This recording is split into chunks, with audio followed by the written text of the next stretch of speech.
मेरे प्यारे देशवासियों, मैं मनसू भाई, लीडर मणिपाल संगठन।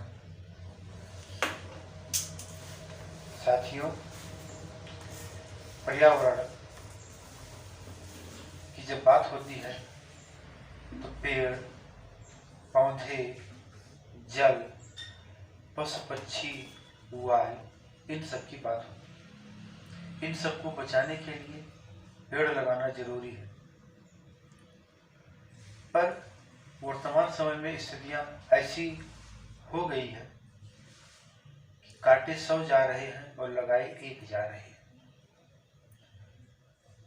जबकि इसी के विपरीत में देखा जाए तो जनसंख्या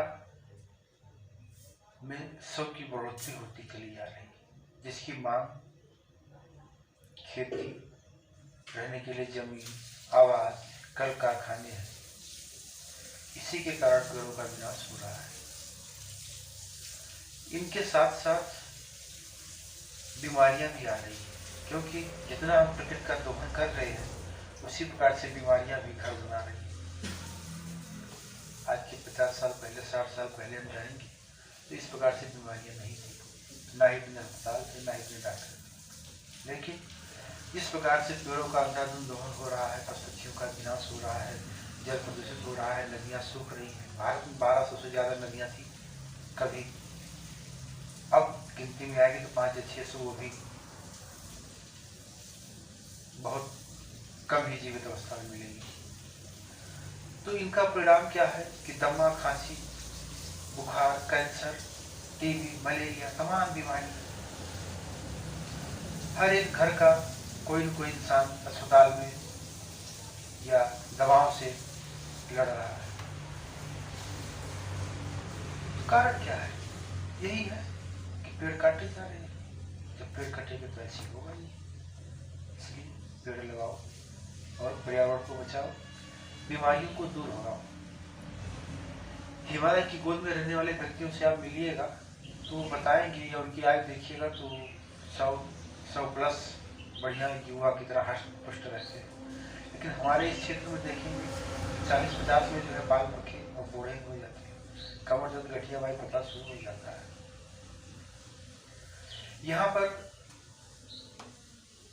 सरकार भी 20 लाख 25 लाख करोड़ पेड़ लगवाती है, लेकिन उसका कोई अर्थ नहीं निकल पाता। हम तो सरकार से यही कहेंगे कि उतना पेड़ न लगवाने के पास गिनीज बुक में नाम ना लीजिए।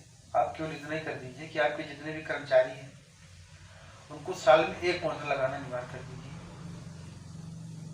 अब देखिए ऑटोमेटिक जो है हर एक साल में 1 पौधा लगेगा, उसकी जिम्मेदारी लेकर वो अपना संरक्षण करें और पर्यावरण में हरियाली आ जाएगी। उत्तर प्रदेश में 4% जमीन पे वन है, क्योंकि पूरे भारत में 17% क्षेत्र पे वन पाया गया है और होना चाहिए 35% तक।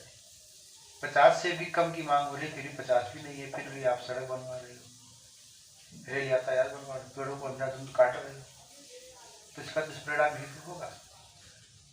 न्याय संगत की बात करें तो न्याय नहीं, ये समझौता कर रहे हैं। जिस प्रकार से राम मंदिर, बाबरी मस्जिद में समझौता किया गया, ऐसे ही यहाँ पर भी समझौता हो रहा है। पृथ्वी पर पहले पेड़ आए थे, पेड़ों का विकास हुआ, इसके बाद मानव ने अपना घर बनाना इस तरीके उनको काट कर। सड़क की बात करते हैं, सड़क के किनारे जहाँ बाजार है वहाँ जाम लगती है, जहाँ बाजार है वहाँ भीड़ लगती है, लेकिन जहाँ बाजार नहीं है वहाँ पेड़ अच्छे हरे भरे दिखाई पड़ते हैं, हरियाली देते हैं, छांव देते हैं, वहाँ जाम तो नहीं लगती है। लेकिन आपने क्या किया, सरकार ने क्या किया कि जहाँ बाजार है उसको बाजार को छोड़ दिया, वहाँ बाईपास निकाल दिया सड़क चौड़ीकरण में, और जहाँ पर पेड़ है उनको कटा दिया। ये क्या की न्याय है? ये क्या न्याय है? ये तो दोहन है सरासर। आप अगर न्याय की बात करते या सरकार न्याय की बात करती तो बाजार को उजाड़िए, बाजार जो बसे हैं, जो रोड पे घर बनवाए हैं उनको हटाइए और पेड़ों को संरक्षण दीजिए।